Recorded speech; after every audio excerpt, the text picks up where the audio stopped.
Welcome to my channel. Travel, cooking, gardening,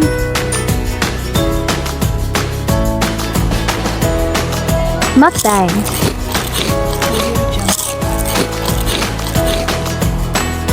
at Lovely Laika Vlogs. Subscribe. Hello mga kalalabs ko! So ayan mga kalalabs, visit tayo sa ating garden kasi straight na po siya, laging umuulan. So ang ating mga katalungan ay maraming bunga. So atin ang haharbisin kasi yung talong na yan mga kalalabs ko ay mga hindi yan siya mahahaba na talong, yung ano lang siya, yung tama lang, yung parang isang dangaw lang na talong yan. Hindi pwede siyang palakihin masyado kasi titigas yan siya mga kalalabs ko. So iba yung talong na matigas, panggabi na talong yan.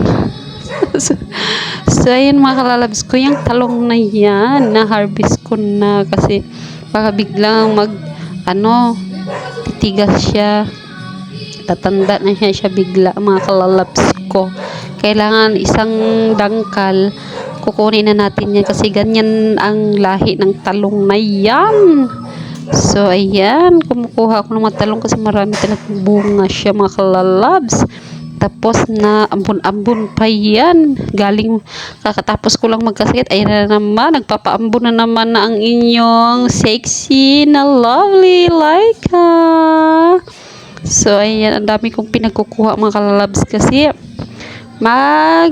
masarap magtortang talong. Ayan, bibili na lang tayo ng itlog kasi alam niyo mga kalalabs, yung talong partner talaga yan is itlog. Kung walang itlog, walang uugay ng talong. So ayan mga kalalabs ko, ganyan lang siya kalalaki mga kalalabs. Kailangan need nyo ng harvestin kasi iba na talong yan yung mga kalalabs, maliliit lang yan ang mga talong. May talong din akong tinanim mga kalalabs, yung mahahaba, yung pang-afam na talong. So yan mga kalalabs, yung talong na yan mga kalalabs is yan, Pinoy size. O diba Kuya Wheels, ang Richard, ganyan ang mga size nyo. Hindi nga mga kalalabs ko ganyan lang siya kalaki mga labs. Need natin harvestin yan natin talong. So ayan sobrang mahal ang kilo ng talong ngayon mga kalalabs, 85 ang kilo. So ayan, buti na lang maraming bunga ang ating mga katalungan sa garden. Basta sipag at tiyaga lang mga kalalabs ko, tayo'y makagulay na. So ayan, hindi pa pala ako nakakapagtanim ng pichay. Ayan mga kalalabs ko, diba? Yan ang aking katalungan. Kunti lang yan siya mga kalalabs ko, pero maraming bunga. Ayan ang ating na-harvest na talong, Pinoy size na talong. Masarap ang talong sa gabi at sa tanghali. Masarap ang torta ng talong with rice. So ayan na ang aking na-harvest na mga talong mga lalabs ko. Yung iba hindi ko pa kinuha, yung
Ayan pala yung aking talong mga kalalabs. Yan, konti lang yan siya mga kalalabs ko. Yan, pero maraming bunga yan mga kalalabs. Ayan, dati mga kalalabs, papatay na yan talaga yan sila mga kalalabs ko. So, ang ginawa ko mga kalalabs ko, kasi di ba sobrang init nung summer.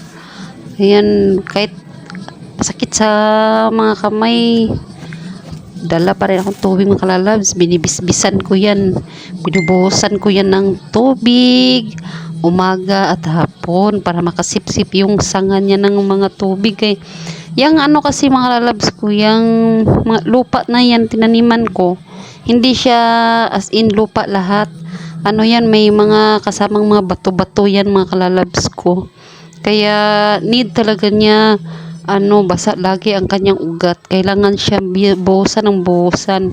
Kaya masaya ako pag pag tag-ulan talaga mga kalalabs ko. Masaya ako kasi namumunga ng marami yan mga kalalabs ko. Yan. Buti nga siya mga kalalabs, bumawi siya Kasi dati talaga mga kalalabs yung galing akong province. Tas pag uwi ko dito mga kalalabs ko, awang-awa ako sa aking mga tanim na yan, papatay na siya.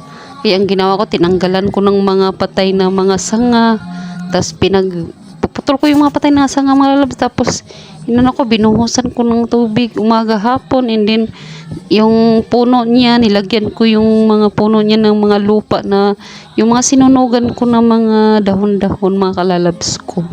Yan, nilagay ko dyan sa mga sanga-sanga na yan. Nilagay ko dyan sa puno na sa ilalim. Tapos, ayan, binusbusan ko lang. Kaya, ayan, bumalik siya mga kalalabs ko. Nagsibunga siya lagi. Lagi siyang namumunga. Ayan, yata yun mga kalalabs, mga 6 na puno o 8. Basta ganyan yung mga kalalabs. Marami-rami yan siya. Pero meron din akong bagong tinanim. May tinanim pala ako dati mga kalalabs, yung talong na puti.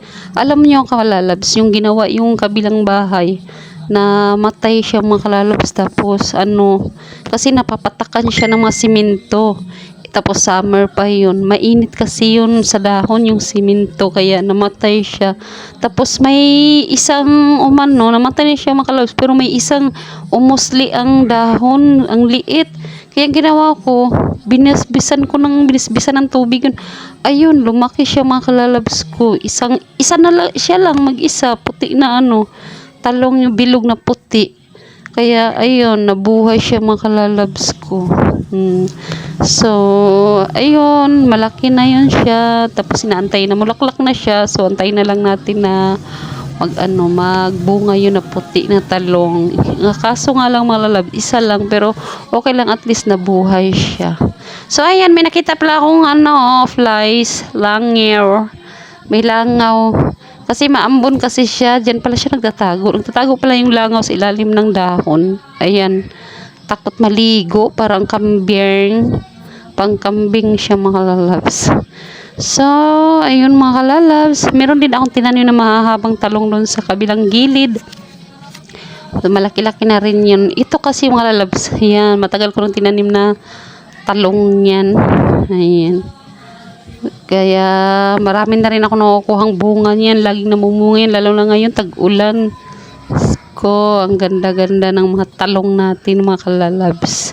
Basta ganyan mga kalalabs, sipag at syaga lang tayo para tayo magkagulay. Kahit maliit lang yung space nyo, kahit sa harap ng bahay nyo mga kalalabs ko, pwede kayo magtanim mga kalalabs sa paso. Ayan, yung mga huwag kayo magtanim ng kung maliit lang space sa bahay nyo mga kalalabs ko, huwag kayo magtanim na madaling kumatay ng mga nagapag na mga mga kalalabs, nagapag na mga dahon-dahon. Kasi madaling yan, dumami. So kung gusto niyo naman magtanim ng mga ganyan, yung naghapang ng mga dahon katulad ng mga kamote tops or alugbati, kasi ang alugbati nakatay din kasi yung alugbati. So ayan mga lalabs, magtanim kayo sa paso, and then lagyan nyo ng sanga. Doon nyo pakatayin, yung alalayan nyo lang na pakatay yung paghapangin mga kalalabs para hindi makalat yung space nyo or harap ng bahay nyo. So, yun din ang plano ko mga kalalabs ko. Pag once na makuha na yung tinaniman ko dyan na garden ko, pag nabili na yan, at bawiin na yan ng may-ari, aanihin ko na yun mga kalalabs. Magtatanim na lang ako sa paso. Pero may mabakati pang lote dito mga kalalabs na pwede natin taniman. Merong nag-offer sa akin dito na taniman ko daw yung bakanting lote niya. Para na kasi libre na rin sa kanila kasi yung mga kalalabs kung kunyari tataniman ko ang balakanting lote nila. Libre na sila dun sa palinis kasi lagi sila nagpapalinis, humahaba yung mga damo. Pag once kasi may nag-garden, nag-aalaga o nag-caretaker, mapabawasan yung babayaran nila sa tao, hindi sila makapagpalinis kasi malinis na. So ayan pala mga kalalabs yung mga talong ko. Basta mga kalalabs ko, sipag-tiyaga lang tayo kasi sobrang mahal ng gulay ngayon. So, ganyan mga labs. Ako pag nagulay ako, katulad ng magsabaw ng isda. Ayan, dyan lang ako kuha. May talong na ako dyan, okra, sitaw, diba, panghahanapin yung mga kalalabs ko. Next na vlog ko mga kalalabs, pakita ko sa inyo ang aking ano ba tawag nun? Basta may pakita ako sa inyo mga kalalabs kasi na talaga siya, dumami na siya. So ayan na, madilim na kasi naambon na yun mga kalalabs. Dami na rin bunga niyang atis ko dyan. Nagsilaglagan na ng hinog, sobrang tamis pa naman.